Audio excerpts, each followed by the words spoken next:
ಬಸ್ಸಾರು ಹೇಗೆ ಮಾಡೋದು ಅಂತ ನೋಡ್ಕೊಳ್ಳೋಣ ಬನ್ನಿ. ನಾನು ಬೇಳೆನ ಮುಕ್ಕಾಲು ಭಾಗ ಬೇಯಿಸ್ಕೊಂಡಿದ್ದೀನಿ ನೋಡಿ. ಈ ರೀತಿ ಬೆಂದಾದಮೇಲೆ ಮುಕ್ಕಾಲು ಭಾಗ ಬೆಂದಿರೋ ಬೇಳೆಗೆ ಸೊಪ್ಪನ್ನ ಹಾಕ್ಕೊಳ್ಳೋಣ.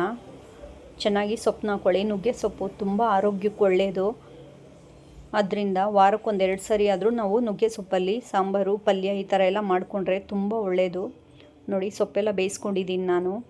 ಬೇಯಿಸ್ಕೊಂಡು ಬಸ್ಕೊಂಡು ಇದರಲ್ಲಿ ನೀರೆಲ್ಲ ಈ ಥರ ಪ್ರೆಸ್ ಮಾಡಿದ್ರೆ ಸೊಪ್ಪಲ್ಲಿರೋ ನೀರೆಲ್ಲ ಕೆಳಗಡೆ ಹೋಲ್ ಬೇಷನ್ಗೆ ಹಾಕ್ಕೊಂಡಿರೋದ್ರಿಂದ ಬಂದ್ಬಿಡುತ್ತೆ ಹೊರಗಡೆಗೆ. ಚೆನ್ನಾಗಿ ಪ್ರೆಸ್ ಮಾಡ್ಕೊಳ್ಳಿ. ಈ ರೀತಿ ಪ್ರೆಸ್ ಮಾಡ್ಕೊಳ್ಳಿ. ಇದೆಲ್ಲ ಸ್ವಲ್ಪ ತಣ್ಣಗಾಗಲಿ. ಸಾಂಬಾರ್ಗೆ ಏನೇನು ಹಾಕ್ಕೊಳ್ಳೋಣ ಅಂತ ತೋರಿಸ್ಕೊಡ್ತೀನಿ ಬನ್ನಿ. 1 ಗಡ್ಡೆ ಬೆಳ್ಳುಳ್ಳಿ ತೊಗೊಂಡಿದ್ದೀನಿ, 1 ಬೌಲ್ ಕಾಯಿ ತೊಗೊಂಡಿದ್ದೀನಿ ನೋಡಿ, 1 ಸ್ಪೂನ್ ಮೆಣಸು, ಜೀರಿಗೆ, ಸ್ವಲ್ಪ ಮೆಂತ್ಯ, ಸಾಂಬಾರು ಪುಡಿ ತೊಗೊಂಡಿದ್ದೀನಿ. ಇದೆಲ್ಲ ಚೆನ್ನಾಗಿ ಹುರ್ಕೊಳ್ಳೋಣ. ಈಗ ನಾವು ಬಾಣಲಿಗೆ ಸ್ವಲ್ಪ ಉರಿಯೋಕ್ಕೆ ಎಷ್ಟು ಬೇಕೋ ಅಷ್ಟು ಎಣ್ಣೆ ಇಟ್ಕೊಳ್ಳಿ. ಹಾಕ್ಕೊಂಡು ನಾನು ಮೊದಲಿಗೆ 1 ಸ್ಪೂನಷ್ಟು ಬೆಳ್ಳುಳ್ಳಿ, 1 ಸ್ಪೂನಷ್ಟು ಜೀರಿಗೆ, ಸ್ವಲ್ಪ ಮೆಂತ್ಯ ಹಾಕ್ಕೊಂಡು ಫ್ರೈ ಮಾಡ್ಕೊತಾ ಇದ್ದೀನಿ ನೋಡಿ. ಇದೆಲ್ಲ ಒಂಚೂರು ಫ್ರೈ ಆಗಿದ್ದ ಕೂಡಲೇ ಒಂಚೂರು ಕೆಂಪಗಾಗಬೇಕು. ಅದು ಕೆಂಪಗಾಗಿದ್ದ ಕೂಡಲೇ 1 ಗಡ್ಡೆ ಬೆಳ್ಳುಳ್ಳಿ 1.5 ಗಡ್ಡೆ ಬೆಳ್ಳುಳ್ಳಿ ತೊಗೊಂಡಿದ್ದೀನಿ ನಾನು.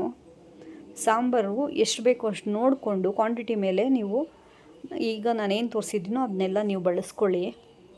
1 ಗಡ್ಡೆ ಮೀಡಿಯಮ್ ಸೈಜ್ದು ಈರುಳ್ಳಿನ ನಾನು ಕಟ್ ಮಾಡಿಕೊಂಡು ಅದನ್ನು ಫ್ರೈ ಮಾಡ್ಕೊತಾ ಇದ್ದೀನಿ ನೋಡಿ. 1 ಟೊಮೊಟೊ ಹಾಕ್ಕೊಂಡಿದ್ದೀನಿ ನಾನು ಮೀಡಿಯಮ್ ಸೈಜ್ದು. ಇದನ್ನ ಸೊಪ್ಪು ಬೇಕಾದರೆ ಬೇಯಿಸ್ಕೋಬೋದು. ನಾನು ಅವಾಗ ಹಾಕಿಲ್ಲ, ಅದರಿಂದ ನಾನು ಹುರಿಯೋಕ್ಕೆ ಹಾಕ್ಕೊತಾ ಇದ್ದೀನಿ ಟೊಮೊಟೊನ. ಸ್ವಲ್ಪ ಕರಿಬೇವು. ಇದೆಲ್ಲ ಕೆಂಪು ಬಣ್ಣ ಬರೋವರೆಗೂ ಚೆನ್ನಾಗಿ ಹುರ್ಕೊಳ್ಳೋಣ ನಾವು.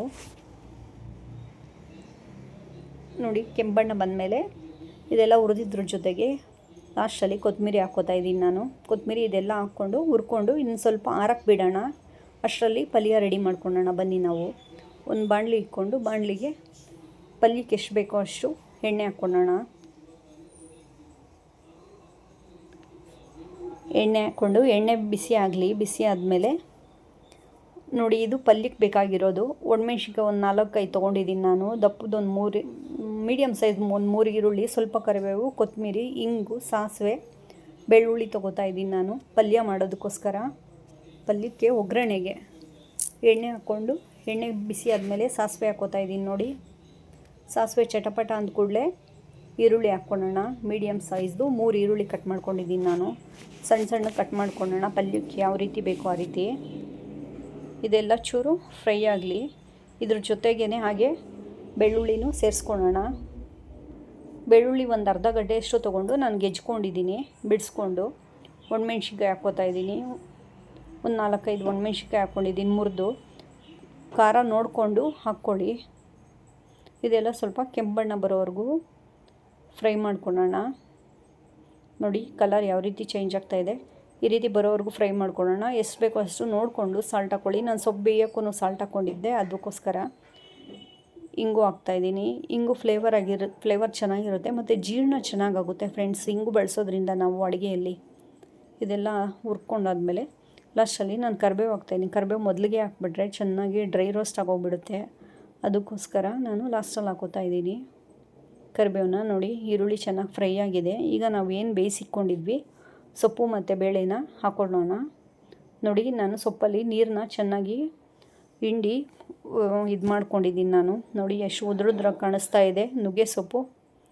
ಈ ರೀತಿ ಬೇಳೆನ ಮತ್ತು ಜಾಸ್ತಿ ಬೇಯಿಸ್ಕೋಬೇಡಿ. ಬೇಳೆನಾಗಲಿ ನುಗ್ಗೆ ಸೊಪ್ಪನ್ನಾಗಲಿ ನೋಡಿಕೊಂಡು ಬೇಯಿಸ್ಕೊಳ್ಳಿ. ಪಲ್ಯ ತುಂಬ ಚೆನ್ನಾಗಿರುತ್ತೆ. ತುಂಬ ಬೇಯಿಸ್ಕೊಳ್ಳಬೇಡಿ ನುಗ್ಗೆ ಸೊಪ್ಪು. ಬೇಳೆ ಮುಕ್ಕಾಲು ಭಾಗ ಬೆಂದಾಗ ಸೊಪ್ಪು ಹಾಕ್ಕೊಂಡು ಒಂದು ಸ್ವಲ್ಪ ಹೊತ್ತು ಬೇಯಿಸ್ಕೊಂಡು ಒಂದು 10 ನಿಮಿಷ ಬೇಯಿಸ್ಕೊಂಡ್ರೆ ಸಾಕು ಫ್ರೆಂಡ್ಸ್. ಬೇಗ ಬೆಂದೋಗ್ಬಿಡುತ್ತೆ ನುಗ್ಗೆ ಸೊಪ್ಪು. ನಾನು ಕಾಯಿ ತುರಿ ಹಾಕ್ಕೋತಾ ಇದ್ದೀನಿ. ಕಾಯಿ ತುರಿ ಹಾಕ್ಕೊಂಡ್ರೆ ತುಂಬ ಚೆನ್ನಾಗಿರುತ್ತೆ. ಸೊಪ್ಪಿನ ಪಲ್ಯ ಇನ್ನೂ ಚೆನ್ನಾಗಿರುತ್ತೆ.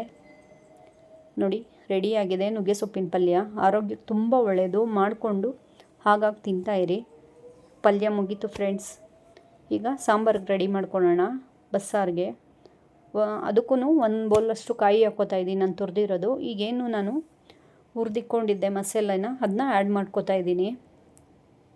ಇದನ್ನೆಲ್ಲ ಆ್ಯಡ್ ಮಾಡಿಕೊಂಡು ಲಾಸ್ಟಲ್ಲಿ ನಾನು ಸೊಪ್ಪಿನ ಪಲ್ಯ ಸೊಪ್ಪು ಬೇಯಿಸಿರೋದನ್ನ ಎತ್ತಿಕೊಂಡಿದ್ದೆ ಅದನ್ನೂ ಸಹ ಹಾಕ್ಕೋತಾ ಇದ್ದೀನಿ. ಸಾಂಬಾರಿಗೆ ನಾವು ಸೊಪ್ಪು ಏನು ಹಾಕ್ಕೋತೀವೋ ಅದು ತುಂಬ ರುಚಿ ಕೊಡುತ್ತೆ. ಸೊಪ್ಪು ಹಾಕ್ಕೊಳ್ಳೇಬೇಕು ನಾವು ಸ್ವಲ್ಪ ಆದ್ರೂ. ಸೊಪ್ಪು ಮತ್ತು ಸಾಂಬಾರು ಪುಡಿ 1.5 ಸ್ಪೂನ್ ಹಾಕ್ಕೊಂಡಿದ್ದೀನಿ. ನಾನು ಹುಣಸೆಹಣ್ಣು ಒಂದು ನಿಂಬೆಹಣ್ಣಷ್ಟು ದಪ್ಪ ತೊಗೊಂಡಿದ್ದೆ. ಸೊಪ್ಪು ಬೇಯಿಸಿರೋ ನೀರಲ್ಲೇ ಅದನ್ನ ಹಾಕಿಟ್ಕೊಂಡಿದ್ದೆ, ಅದನ್ನು ಸಹ ಹಾಕ್ಕೋತಾ ಇದ್ದೀನಿ. ಸೊಪ್ಪು ಬೇಯಿಸಿರೋ ನೀರಲ್ಲೇ ಖಾರ ರುಬ್ಕೊಂಡೆ. ನೋಡಿ ಯಾವ ರೀತಿ ಬಂದಿದೆ ಗ್ರೀನಾಗಿ. ಈಗ ಸೊಪ್ಪು ಬೇಯಿಸಿರೋ ನೀರೊಳಗಡೆ ಮಸಾಲೆನೆಲ್ಲ ಆ್ಯಡ್ ಮಾಡ್ಕೋತಾ ಇದ್ದೀನಿ ನಾನು. ಖಾರನ ಆ್ಯಡ್ ಮಾಡಿಕೊಂಡು ನೀಟಾಗಿ ಮಿಕ್ಸ್ ಮಾಡ್ಕೊಳ್ಳೋಣ. ಬೌಲಲ್ಲಿರೋ ಖಾರನೆಲ್ಲನೂ ನೀಟಾಗಿ ಮಿಕ್ಸ್ ಮಾಡಿಕೊಂಡು ಹಾಕ್ಕೊಂಡಿದ್ದೀನಿ. ನೋಡಿ, ತೆಳ್ಳಗೂ ಇಲ್ಲ, ತುಂಬ ಮಂದಕ್ಕೂ ಇಲ್ಲ, ಮೀಡಿಯಮ್ ಆಗಿದೆ ನೋಡಿ ಸಾಂಬಾರು. ಅದಕ್ಕೆ ನೀರು ಮಿಕ್ಸ್ ಮಾಡ್ಕೊಳ್ಳಿ ನೀವೂ ಸಾಕು. ಸೊಪ್ಪು ಬೇಯಿಸಿರೋ ನೀರನ್ನೇ ಹಾಕ್ಕೊಳ್ಳಿ, ಬೇರೆ ಎಕ್ಸ್ಟ್ರಾ ನೀರೇನು ಆ್ಯಡ್ ಮಾಡ್ಕೊಬೇಡಿ. ನಾವು ಸೊಪ್ಪು ಬೇಯಿಸ್ಬೇಕಾದ್ರೇ ನೀರನ್ನ ಎಷ್ಟು ಬೇಕೋ ಅಷ್ಟು ಸಾಂಬಾರಿಗೆ ನೋಡಿಕೊಂಡು ಹಾಕ್ಕೊಂಬಿಡಿ ಫ್ರೆಂಡ್ಸ್. ತುಂಬ ಚೆನ್ನಾಗಿರುತ್ತೆ, ಟ್ರೈ ಮಾಡಿ. ಆರೋಗ್ಯಕ್ಕಂತೂ ತುಂಬ ಒಳ್ಳೆಯದು. ಶೇರ್ ಮಾಡಿ, ಸಬ್ಸ್ಕ್ರೈಬ್ ಮಾಡಿ. ಇದೇ ರೀತಿ ನನ್ನ ಚಾನಲ್ನ ನೋಡಿ, ಲೈಕ್ ಮಾಡಿ. Thank you friends, bye.